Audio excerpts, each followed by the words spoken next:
इसके प्रयास पहले भी होते रहे और इस बिल के माध्यम से यही प्रयास हो रहा है कि भारत के संघीय ढांचे को और राज्य सरकार के अधिकारों को किस प्रकार से अतिक्रमण किया जाए।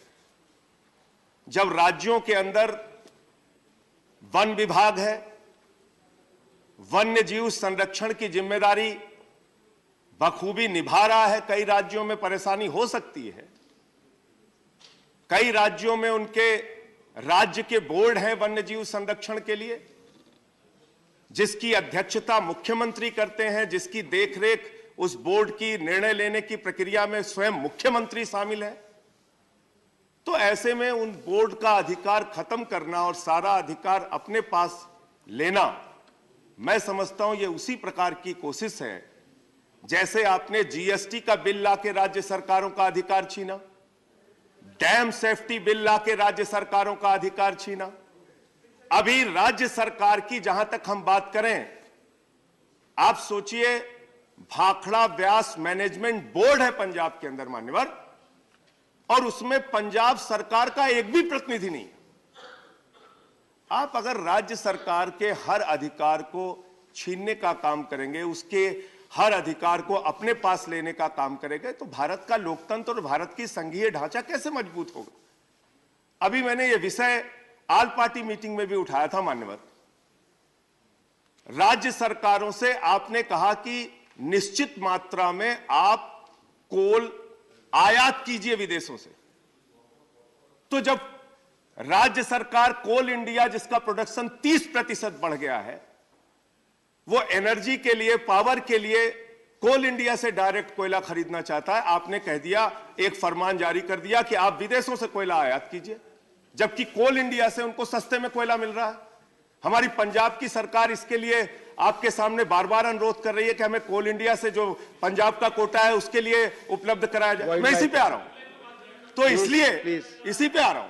इसलिए कल यह भी दलील दी गई सरकार की तरफ से कि यह बिल इसलिए आवश्यक है कि बहुत सारे अंतरराष्ट्रीय ट्रीटी हमने किया है जिसके पालन के लिए यह बिल लाना आवश्यक है। मान्यवर, बहुत सारे bill international treaty human rights को भी लेके है, बहुत सारे अंतरराष्ट्रीय ट्रीटी श्रम कानूनों को लेकर भी है मान्य, मजदूरों के अधिकारों को लेकर भी है। तो आप उनके अधिकार देने के मामले में कौन सा बिल लेके आते हैं, उनको संरक्षण देने के बारे में कौन सा बिल लेके आते हैं। प्रधानमंत्री जी ने बहुत अच्छा प्रयास किया मान्यवर, मैं बधाई देना चाहता हूं प्रधानमंत्री जी को और इस सरकार को भी। चीता लेके आए मान्यवर, पूरे देश ने स्वागत किया, कई घंटों तक टीवी चैनल पर उसका प्रसारण हुआ, अच्छी बात है। लेकिन वहां पर रहने वाले जो आदिवासी हैं, उनका जो विस्थापन होता है, उनको जो अपने जमीन से बेदखल किया जाता है, उसकी क्या योजना है मान्यवर सरकार के पास। वन्य जीव का संरक्षण आवश्यक है और कीजिए, इस संशोधन बिल के माध्यम से भी कीजिए, कोई दिक्कत नहीं है। लेकिन राज्य सरकारों के अधिकारों को छीना, आदिवासियों के अधिकारों को छीनना, जल जंगल जमीन पर उनके अधिकारों को छीनना, मैं समझता हूं कि यह बिल्कुल गलत है। और अगर आप चीता लेकर आए हैं मान्यवर, तो उस चीता को खिला क्या रहे हैं। ऐसा तो नहीं है कि चीता को संरक्षित करने के लिए दूसरे जो जीव हैं उनको खत्म किया जा रहा है, उनके सामने परोसा जा रहा है।